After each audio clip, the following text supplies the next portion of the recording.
Splinter Cell Conviction has been in the works for a very long time, and with good reason. Conviction completely reinvents not only the series, but the stealth genre. Stealth is no longer about moving slowly and watching AI walk back and forth. Conviction makes stealth about speed and turns Sam into one of the most badass killers in gaming. The story picks up following the events of Double Agent, which you probably didn't finish. Don't worry, you're brought up to speed very quickly. Sam's daughter was murdered, and Sam bailed out of Third Echelon, the government agency he used to work for. Turns out, everything Sam thought he knew was wrong. Oh, and there's an impending terrorist attack on the US. Sam's gone rogue and is on his own, and he sure is pissed off.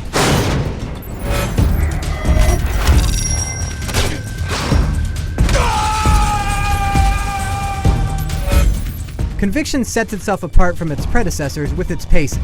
The action is quick and intense, and you constantly are pushing forward. There are no in-game load screens so long as you stay alive. And whenever a new level loads, you're pulled into a cutscene advancing the story. Rather than a cumbersome HUD or an annoying arrow pointing you to your next objective, Conviction uses a cool new piece of tech. Projected text points out important details and guides you forward. At times it even shows flashbacks so you can continue playing or learn a bit more of the backstory. Along with a short 5-hour single-player campaign, there's a co-op campaign featuring completely new levels. Plus, there's Deniable Ops, which features a terrorist hunt mode that will eat up some late nights. Oh, it's so damn addictive.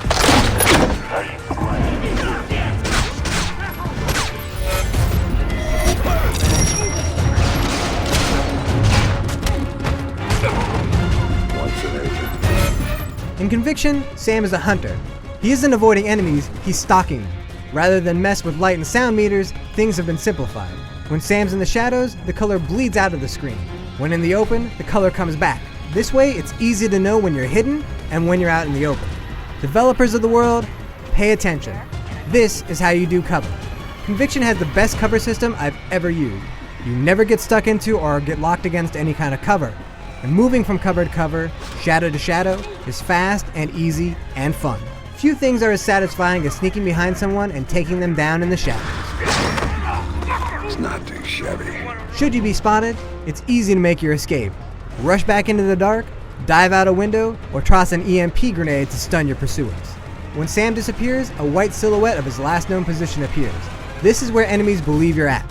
That's your opportunity to flank them and take them down. The biggest gameplay change from past Splinter Cells is the addition of Mark and Execute. You can tag enemies and then, when they're out in the open, hit the execute button for an instant and gratifying string of kills. Don't call this a win button. You have to earn your executions with hand-to-hand takedowns. Only by being stealthy and taking down enemies by surprise can you earn a badass execution. This is incredibly fun. I've never played a Splinter Cell game twice before, but I'm on my third playthrough of Conviction and I can't get enough.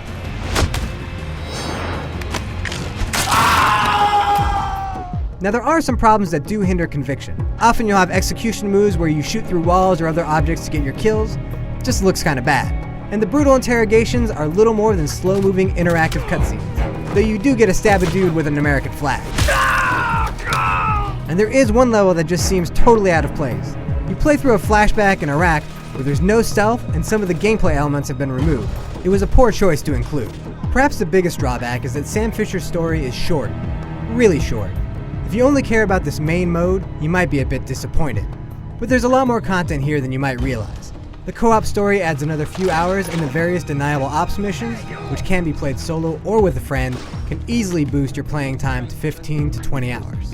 Watch it!